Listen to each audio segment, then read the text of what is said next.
Fighting in schools. I mean, in my day, it used to be kind of over and done. You got in a circle, there was like a bit of rough and tumble, and off you went about your business. But these days, these things are brutal. I don't ever remember, by the way, people stamping on each other's heads and all the rest of it outside school, do you? But that's what seems to be commonplace these days. An awful video has been circulating. I'm not going to play it for you, it's horrible. Anyway, long story short, it was a kid beating up another kid. It was encouraged by the mother. The mother, yes, you did hear me right there. Siblings were getting involved. Passerbys were pulling up in the car and watching it out of their window. Grown men standing by. Long story short, the teachers, it took them ages to get out there. They meandered over with their hands in their pockets and did very little, if anything at all, to break it up. Big petition now that these people should lose their jobs. How much of a responsibility do you think teachers have, Paul, for breaking up these kind of fights?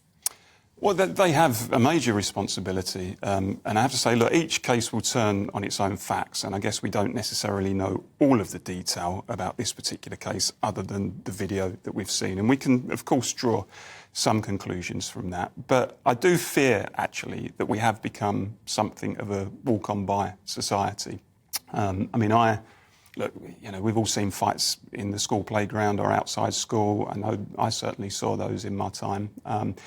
But I know also that if an adult, particularly if a teacher was in the vicinity and saw it, they would be intervening straight away, pulling the individuals apart, dragging them back into school and dealing with it.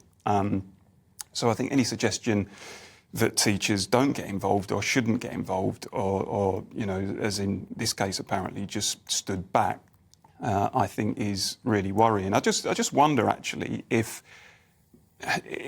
we're a different kind of moral society now, I think, to even the society we were 10, 15, 20, 30 years ago. How and so? I think there's been a basic breaking down of the sense of community, the sense of obligation between people, between neighbours, between colleagues, between friends. And a kind of crumbling of the universal moral code that I think once bound the nation. So, which means that sometimes if adults see something like this going on, whereas once upon a time, as I said, they would have been straight in there, you actually now see people, adults, looking at kids and standing back. But isn't that more fear? I think that's a very different society to the one that I was used to growing up. But isn't it more fear? Because before, if you saw two school kids having a fight, you know, they were just probably hitting each other one-on-one with the fist, whatever. These days, you know, you take chances as to whether or not one of them's got a machete down their pants. I mean... I think that may partly be the case. I think some people, possibly with good reason, do fear that. But actually, no. I mean, if you see kids fighting, tussling, whatever, in this case, knocking seven bells out of each other, if you're any sort of responsible adult, yeah, I mean, look, with all due respect, if you're an elderly lady in her 80s, of course you're not going to intervene. But if you've got your wits about you and if you're in a reasonable physical shape and you're an adult, then you should damn well intervene and pull them apart. And there's, frankly, no excuse for not doing it. There is a reason for not doing it. I'm not advocating it. But one of the reasons that teachers, generally speaking, look aside from examples and think in generality, one of the reasons teachers are reticent to intervene in physical situations is that they have no confidence that the system will back them up. They have no belief that their employers and the system and the school will take their side instinctively and instead will almost always automatically view with suspicion the involvement of a teacher in any physical altercation. That's the basis of the problem. Now, there are lots of other things to say, right? Teachers aren't security guards. This was off the school premises. Do they have more or less of a responsibility than others? Interesting open questions. I believe, like Paul, that we, generally speaking, have responsibilities in society to one another. Indeed, it's a corollary. Paul and I have our differences politically. One of the corollaries of my belief in a small state is that I believe in individual responsibility and responsibility to one's community and to the people around you. You can't construct a society without that kind of responsibility, in my view. But so the first thing that's wrong is that teachers just have, no, and indeed adults passing by, have no belief that the system will back them instead of criticising them and saying that they were in the wrong, potentially with quite profound ramifications for them and their jobs if they get involved. And of course, the more immediate issue, although it doesn't apply in the example that you're talking about, revolting though the behaviour on show was. And second concern is that many teachers will have an immediate fear for their own safety and security if they do get involved, which was the point you were making to begin with. Yeah, and I was reading a story earlier on about a teacher who faces being struck off after apparently, so some kids in his class, they had the phones out, they're doing TikTok videos, and he apparently banged on the table and shouted, like, "Who do you lot think you are?" And now it's being investigated for that.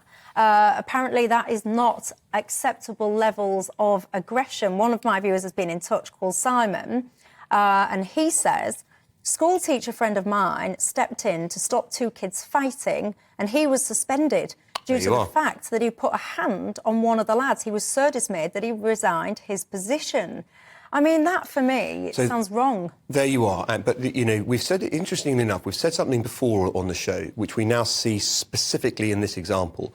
You know, Blair once said to Michael Howard over the dispatch box, the problem is, when you and I were at school, if you got in trouble at school, you were in trouble at home. And that's not true anymore. Because parents automatically believe the teachers must be, many parents, not all obviously, but enough for it to be a real problem for schools, believe that their little angel must be right and the school must be wrong. Here, this example, it's one worse than that. The parent is encouraging the violence. Oh, it's awful. Your viewers are saying that some people are saying that the teachers should be suspended.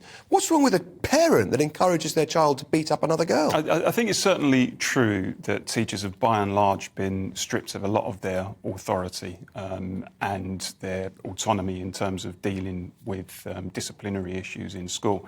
I was recently speaking to one of my past teachers, funnily enough. I met up with him recently, and he was about as strict as they come when I was at school. You certainly didn't cross him. But even he said towards the end of his career that he just felt completely kind of handcuffed, metaphorically speaking, in terms of just not being able to discipline the children. The children themselves, and he was a teacher for 30-odd years, probably more than that, he said the children themselves had, in many respects, become much more feral in the classroom. And he just felt, as a result of the kind of regime, the teaching regime that he was under, that he just didn't have the authority that he once upon a time had. So I think that's a legitimate point and a big problem for us.